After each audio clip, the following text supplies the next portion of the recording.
sido. Ok? Amém. Gênesis capítulo 4.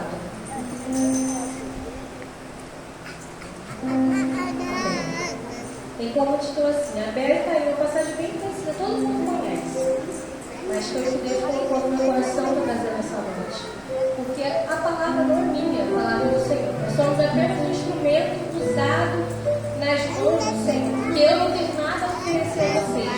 Mas o Deus que eu sigo, que vocês servem, tem tudo a oferecer a vocês. Aleluia, glória a Deus. A gente olha para o lado, o culto vai estar com poucas pessoas, não. O culto tem a pessoa suficiente para aquilo que o Espírito Santo trouxe. Porque às vezes nós queremos colocar nós, nós queremos ser Deus, queremos se colocar à frente de Deus. Tudo que acontece aqui é provisão do Senhor. Se não for, aleluia! É provisão do maligno. Não é verdade? Então tem que ser do Espírito Santo de Deus. Tem que vir primeiro dele. Se não vier dele, vai vir de quem? Porque a palavra diz que o nosso coração é enganoso. Muitas das vezes falam, eu senti do meu coração, mas se o nosso coração é enganoso, então você pode estar sentindo errado. Você não tem que sentir no coração, você tem que sentir. A parte do seu Deus tem que revelar para você. Porque é uma coisa muito séria entre você sentir e ser da palavra do Senhor. Há uma diferença muito grande aí. Então a gente tem que tomar muito cuidado. Diz assim: habitou o homem com ela, sua mulher. Esta concebeu e deu à luz a Caim. Então disse: adquiri um varão com o auxílio do Senhor. Depois Deus deu à luz a Abel, seu irmão. Abel foi pastor de ovelhas e Caim lavrador. Aconteceu que no fim de uns tempos trouxe Caim fruto da terra, uma oferta ao Senhor. Abel, por sua vez, trouxe das primícias do seu rebanho e da gordura, ou seja, a primícia é o principal do elemento. Ele pegou o melhor para oferecer ao Senhor. Ele teve o desejo de procurar o melhor para oferecer ao Senhor. E a gordura, ou seja, ele tirou o melhor. Isso aqui não serve, isso aqui serve. Ele teve todo o cuidado para tirar o melhor para oferecer ao Senhor. Agradou-se o Senhor de Abel e a sua oferta, ao passo de Caim e de sua oferta não se agradou. Irou-se, pois, sobremaneira Caim e descaiu-lhe o semblante. Então lhe disse o Senhor: por que andas irado? E por que descaiu o teu semblante? Se procedes bem, não é certo que serás aceito. Se todavia procedes mal, eis que o pecado jaz à porta, e o seu desejo será contra ti, mas te cumpre dominar. Eu vou parar aqui, irmãos. Pode se assentar, né? Aqui tem pessoas que eu já ouvi falar que falam que Deus preferiu. Deus não preferiu. É diferente. O Abel, ele deu o melhor. Então, o que você dá de melhor, Deus vai se agradar melhor. Ele não teve preferência entre Caim e Abel. Abel simplesmente tirou o melhor para dar para o Senhor. Deus não faz distinção de pessoas. Deus não escolhe diferente. Existem aqueles que querem se chegar mais a Deus e aqueles que entram pela porta somente por entrar. É óbvio que aquele que adora mais o Senhor, que busca mais o Senhor, que se dedica mais à obra, ele se achega mais ao trono de Deus. É a mesma coisa que a oferta. Ele procurou dar o melhor, a melhor parte para Deus.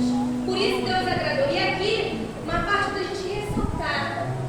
Aqui, se todavia procede mal, eis que o pecado já é da porta.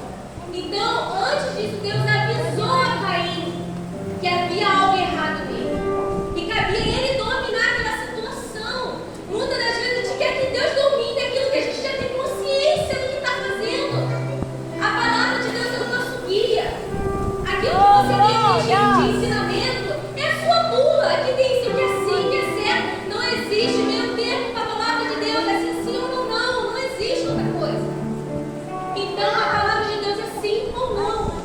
E aqui Deus foi do prazer de avisar. Cabe a você dominar. E logo disse depois Caim, Abel, seu irmão: vamos ao campo. Estando eles no campo, sucedeu que se levantou Caim contra Abel, seu irmão, e o matou. Disse o Senhor a Caim: onde está Abel, teu irmão? Ele respondeu: não sei, acaso sou eu o tutor do meu irmão? Aí você pode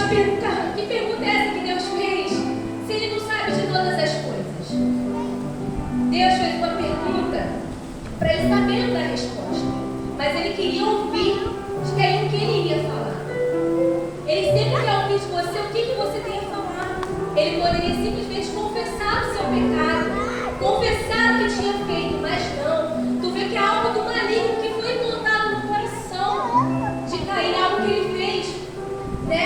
De ele elaborar a morte do seu irmão. Ele fez tudo, gente. Tudo prestando atenção em tudo que ele ia fazer. Ele teve todo um cuidado para fazer aquilo dali. Então ele fez algo precipitado, não, tinha que ser a palavra. Premeditado, obrigada, amiga. Ele fez algo premeditado, sabendo o que estava fazendo. Não fez porque ele não quis. Muitas das vezes nós estamos fazendo algo, né? Que a gente fala, mas não é porque eu não quis, não. Você quis fazer porque Deus usou alguém para te avisar. Ei, não vai por aí. Ei, volta, você está fazendo errado. Ei, não mexe aí, não olhe para aí, não toque nisso, não faça isso. Não é da minha parte, eu estou te avisando, eu estou enviando eu estou dando uma palavra, através de louvor, e você continua pegando, continua querendo passar pela vontade de irmãos. Não adianta querer enganar Deus, não adianta querer enganar o Senhor. Ele sabe de todas as coisas, por mais que ele faça uma pergunta como fez a Caim, uma pergunta até boba, porque ele sabia da resposta, ele sabia do que tinha acontecido, mas mesmo assim Deus nos dá a oportunidade de confessar o nosso pecado. Deus nos dá a oportunidade. Jesus morreu na cruz pelos nossos pecados, né? Quem você tem matado na sua vida? Às vezes não é um Abel, um ser humano, mas às vezes a sua vida é espiritual. O que você tem visto que Deus não tem se agradado? O que você tem feito que o Senhor não tem agradado? Aonde está o seu olhar para o Senhor? Aonde está a sua vontade de querer dar o melhor para o Senhor? Às vezes queremos muito, assim, eu falo por mim, né? A gente quer muito assim olhar para as pessoas e às vezes querer que aquela pessoa faça algo muito espiritual, mas irmãos, nós somos seres humanos. Somos falhos, somos pecadores, erramos o tempo todo. A igreja somos eu e vocês. Nós somos o corpo de Cristo.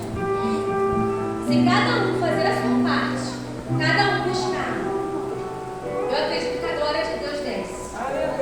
E Ele faz o mover. Às vezes a gente fica esperando no ministério. Não, mas é porque o pastor é que está cheio de presença. Não, ele não tem nada, ele é o pastor da casa do Senhor. Não, mas porque a irmã fulana tem que estar cheia. Irmã, e você que tanto critica está sendo cheio.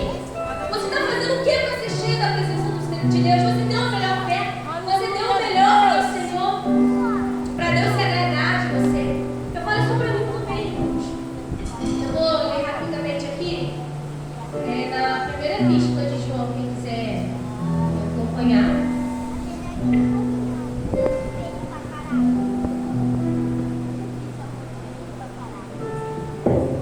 Que diz assim, no capítulo 1, né, no versículo 9: se confessarmos os nossos pecados, Ele é fiel e justo para nos perdoar os pecados e nos purificar, nos perdoar os pecados e nos purificar de toda injustiça. Glória a Deus. Caim poderia ter pedido perdão ao Senhor e confessar, porque haveria perdão para ele. Irmãos, é muito sério. Às vezes a gente está fazendo as coisas e pensa que está sendo da vontade de Deus. Então, assim, isso é muito sério. Isso é muito sério. Às vezes você está achando que é da vontade de Deus e não é. Que Deus está só te avisando, não é da minha vontade, não é do meu agrado, e você está mesmo assim teimando com Deus. Irmãos, se vocês foram ver, a descendência de Caim foi ladeira abaixo. Aleluia, Jesus.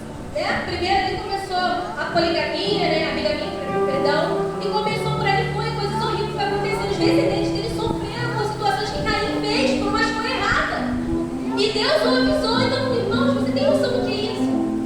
Muitas das pessoas que acontecem nessa vida porque nós estamos escolhendo fazer o errado. Tu vê que é algo do maligno. E muitas vezes a gente fala que está cheio da presença dele. Não é, não. Nós temos que ter um discernimento. Por isso que a palavra de Deus fala que nós temos que discernir as coisas. Porque o nosso coração é enganoso. Muitas das vezes a gente acha que é da vontade de Deus e não é. Por isso que é importante nós lermos a palavra de Deus. É importante nós buscarmos entendimento, porque os dias estão sendo mal. E sinceramente, irmãos, vai estar aqui de dentro. Eu estou falando isso, mas é dentro da igreja que vai levantar falsos pastores, falsos ensinantes. Já tem. Quantas igrejas que não são igreja? Né?